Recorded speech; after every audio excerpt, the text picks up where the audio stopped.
Hello there, this is the second episode of the UNCUT series, and this time I'm bringing you just the first phase of the making of this tea and coffee set, which was an order for a restaurant. So this video will only focus on the throwing stage of the whole making process, and it's going to be a few cups, and we'll also look at the saucers, well, at least a part of it. And the following episodes will bring the following stages: the trimming, glazing, loading the kiln, etc.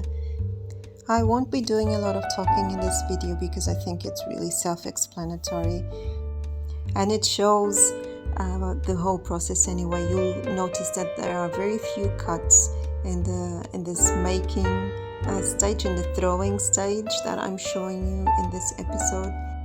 And the idea is to use these moments as key moments of the whole making process of this large order that actually took quite a few months to finish. Starting with the wedging and throwing of the pieces, and in the last episode finishing with unloading the kiln and revealing the final result, which is always the most exciting part. Just some technical information. I'm using stoneware from Graffito. The reference is GF60. And for the coffee cup, I think I'm using, if I'm not mistaken, 250 grams of stoneware.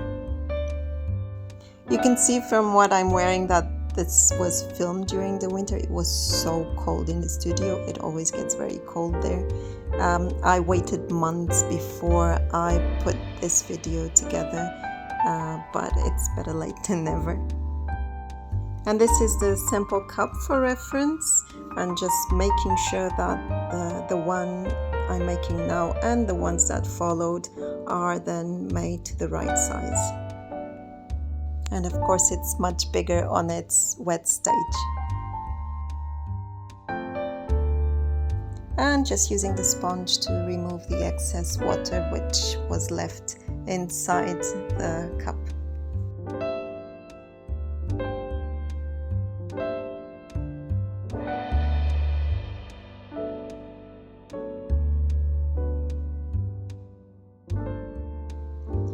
Different angle, same thing, centering to make another coffee cup. I usually throw cups this size off the hump just because it makes the whole process quicker, but for this particular order it was very important that they looked, I'm not going to say exactly the same because they're handmade pieces, and you know there's always going to be some differences between them, and it's okay, but they needed to look part of a set, and it was a Michelin Star Restaurant, so they needed to look good.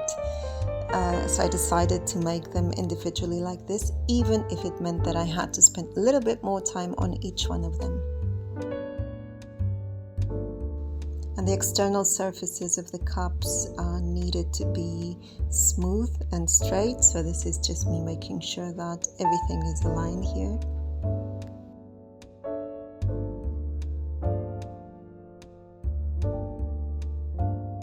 And of course we'll come back to this on the trimming stage, but I just find it easier to make most of the work as possible on the throwing stage. It saves time.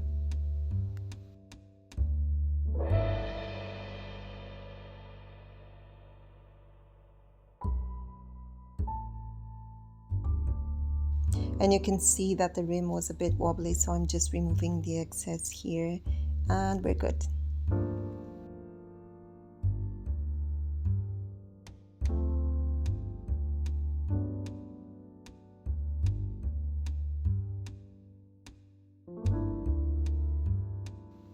Checking the diameter to see if it's the correct size, and it is. Now the final part, taking the excess water, and there's a little bit of the surface there that needs a bit of work, so that's what I'm going to do next, and after that it should be ready to come off the wheel.